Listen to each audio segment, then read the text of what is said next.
If you are a midlife woman or you're coming up on this powerful season of growth, this is the podcast for you. Welcome to Unraveling Together. I'm Samantha Graber, also known as Dr. Sam, seasoned holistic health physician and woman in the midst of midlife's unraveling. I created Unraveling Together to help a woman understand what is happening to her during this season.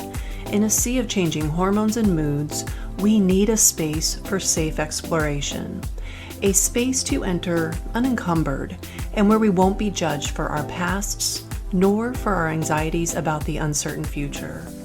Unraveling Together is the place to talk about the things we just don't talk about, but so desperately need to as women. Together we untangle ourselves from our pasts and weave a beautiful web for a future we so deeply desire to bring to life. We do this firmly planted in the here and now. And we do this through doing the work. And we do it together. You are never alone as you navigate the midlife waters. I'm here right alongside you, and I bring friends. Grab a cup of chai, water, tea, or joe, and let's dive in. Welcome back for episode number 4 in my 5-part podcast series on demystifying our midlife metabolism. This episode focuses on one of my favorite topics and is lovingly titled, Doing Nothing and Still Losing Weight? Sounds too good to be true. Someone asked me why I call myself the Midlife Metabolism Maven. Well, that's really when our metabolism goes wonky. Oh, do we ever take it for granted when we're younger, like so many other things. Am I right? Now, midlife is when a lot of the junk that we've been exposed to over the years has accumulated and begins to cause problems. This junk accumulation and its resulting problems are physical, mental, emotional, and spiritual. The problem that we'll tackle in this episode is of the physical kind. Problems like the ones I addressed in the first 3 episodes of this Demystifying the Midlife Metabolism series.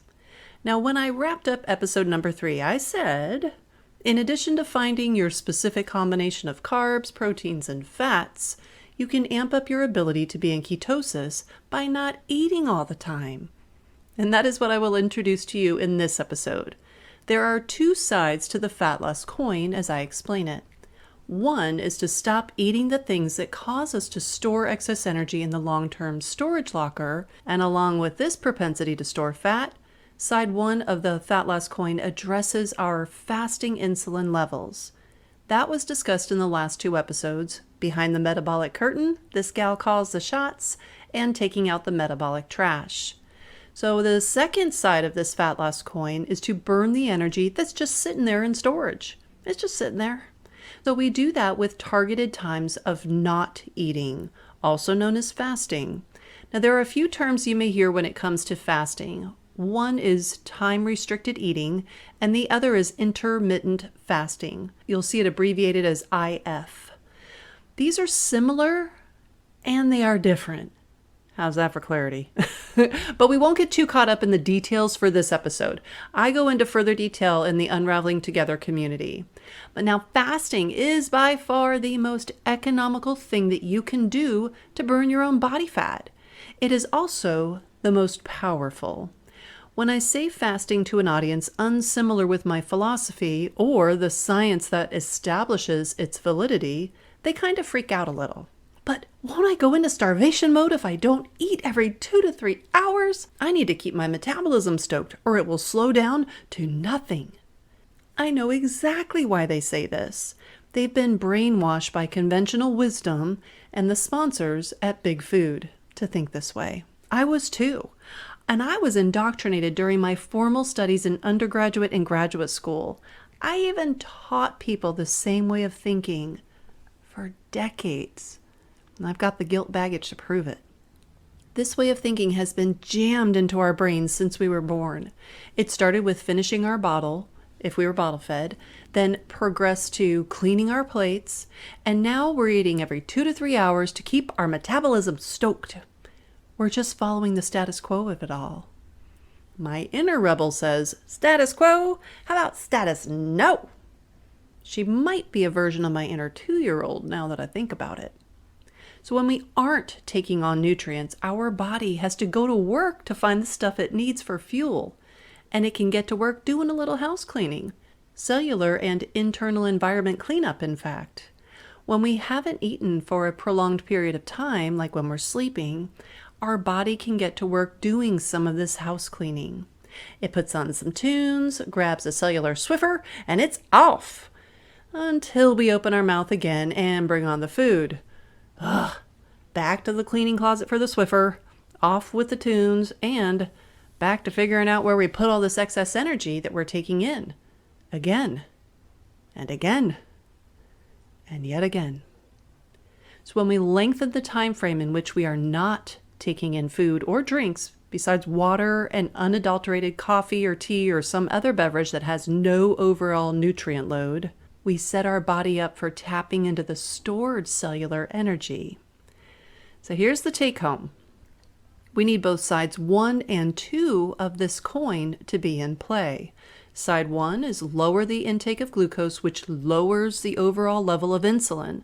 Side 2, we want to lengthen the time between feedings so the body has to work for its energy by tapping into the long-term storage locker. In other words, do nothing.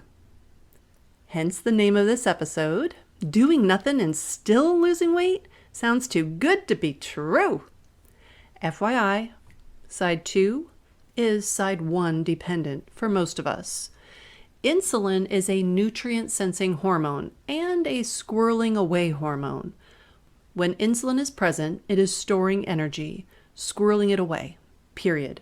End of story. There will be no burning of the stored energy, aka body fat, when insulin is on the job site. Insulin is super sensitive to glucose. When glucose is present, insulin is right there, nose to nose, hip to hip. No personal space allowed in the life of a glucose molecule within the human body. Insulin is right up in glucose's business. Recall that the body will tolerate right around 1 teaspoon of glucose in the bloodstream at any given moment.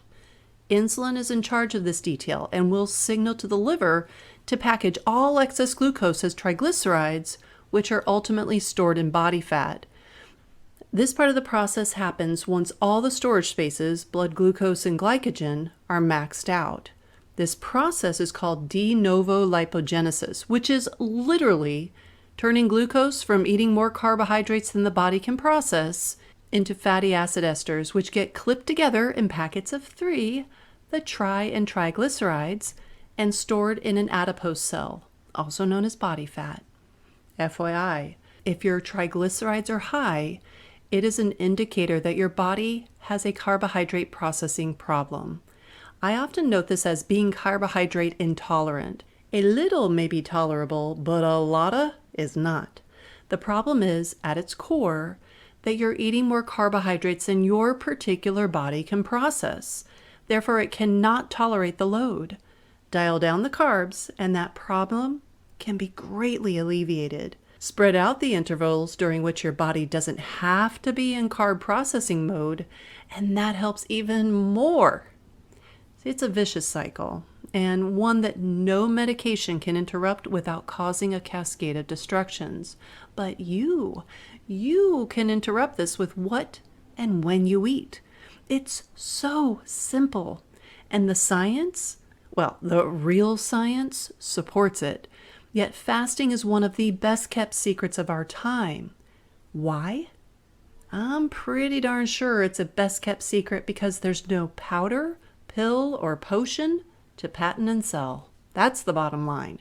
Get this. There is some guy selling a fasting mimicking detox in a box. But that is just silly. And I mean ridiculous. And unnecessary. And hella expensive. You don't need his detox in a box either. So there you go. The third demystifying step in my 4 steps to upgrading your metabolism. I'm Dr. Sam Graber, your Midlife Metabolism Maven, signing off for now. I would love to have you as a subscriber or a follower, depending on what media platform you're listening to this on. So while you're listening, please hit the subscribe or follow button, and then click the YouTube bell if you're on YouTube, and you'll be notified when I drop new episodes every Tuesday and Thursday. See you in episode 5 when I wrap it all up with a fabulous shiny purple bow. Thank you for joining me on the Unraveling Together podcast. Would you help a sister out and do me a quick favor? If you gained any value from this episode, please give me a 5-star rating on iTunes and leave a comment so others can more easily find us. Now, if you can't leave a 5-star rating, I'd love to know why. This podcast is a work in progress, as am I. Please send your feedback to hello@unravelingtogether.com so I can improve the listener experience. And if you want to dive deeper into exploring your midlife experience, consider joining the Unraveling Together community of rebellious midlife women. It is there that we roll up our sleeves and do the work. It is at the midlife point in our lives we face a critical choice: step into our true selves vibrantly with purpose, or shrink into the invisible shell society wants us to inhabit, drugged up and burned out. I know my choice, and if you've listened this far, I have a good idea yours would be the same. Unraveling Together is a resource hub, roadmap, and online coaching group curated by yours truly. Unravelers, that's what I call us. We are thinkers, we are doers, we are collaborators. We are navigating this time called midlife together, for we truly believe we are stronger together. And when unravelers are in need of an assist, they have all of us there alongside them.